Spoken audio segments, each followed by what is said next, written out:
Big பாஸ்ல red card கொடுத்த ஒரு கண்டஸ்டண்ட்டை வெளியே அனுப்பிட்டாங்கன்னா, என்னென்ன ப்ரொசீஜர்லாம் ஃபாலோ பண்ணுவாங்க? அவங்களுக்கு என்ன ஆகும் அப்படின்னு தெரியுமாங்க? அதாவது நமக்கு தெரியும் பார்வதி அண்ட் கம்ருதீனுக்கு ரெட் கார்ட் கொடுத்து வெளியே அனுப்பிட்டாங்க. நேத்தியே நம்ம பார்த்துருந்தோம். கடந்து வந்த பாதை கிடையாது. விஜய் சேதுபதி முன்னாடி ஸ்டேஜை வந்து ஷேர் பண்ண முடியாது. ஸோ அவங்களுக்கு அந்த கிஃப்ட் தருவாங்க இல்லையா? அந்த கிஃப்ட் அப்படி இப்படின்னு எதுவுமே கிடையாது. இது போக பார்வதியும் கம்ருதீனும் இப்போ 90 நாட்கள் இந்த வீட்டில் இருந்திருக்காங்க இல்லையா?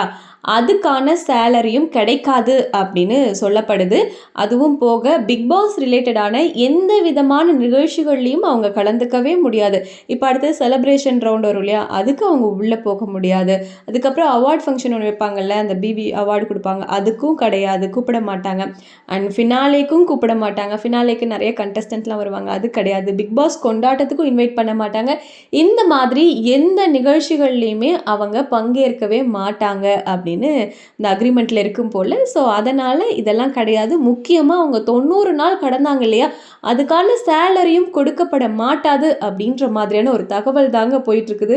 ஸோ உண்மையாகவே நம்மளோட நண்பர்கள் யார், நம்மளை சுற்றி யார் இருக்காங்க, யாரு கூட பழகணும் பழகக்கூடாது, அதனால் கெட்டவர்களோடையும் கெட்ட சகவாசத்தோடு இருந்தோன்னா நமக்கு என்ன நடக்கும் அப்படிங்கிறதுக்கு இந்த பார்வதி கம்ருதீன் ஒரு பெரிய எக்ஸாம்பிள் அப்படின்னு தான் சொல்லணும். இதை பற்றி உங்களோட கருத்து என்னங்கிறத கமெண்ட்டில் சொல்லுங்கள்.